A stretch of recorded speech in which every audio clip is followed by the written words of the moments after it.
C.S. Lewis provides a very good explanation here, or is more of an example. And he gives the example of the laws of poem writing. And so if you start writing poems, if you learn to write poems, then you certainly have to obey the rules. You're not allowed to have any exceptions, and you really have to respect rhythm and rhyme and all the rules which govern this kind of writing. Because if you would allow yourself to an exception, that would be because you don't know how to do otherwise. But if you're an accomplished poet, you may sometimes go against the rules in order to create specific effects.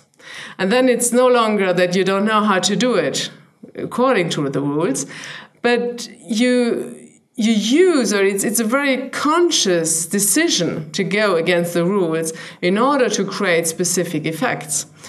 And I think this is an interesting way to look at miracles, that God normally would follow in his action the natural order, but from time to time, it's necessary for him to create special effects. And it's specifically important because human beings are so slow to recognize God's action.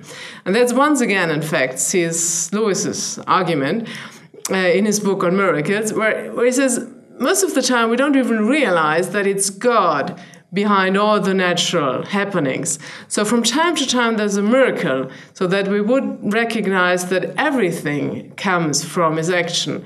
So an example he takes, if in fact water is turned into wine every year in the vineyard, but it takes time, and most people wouldn't recognize that this is God acting there.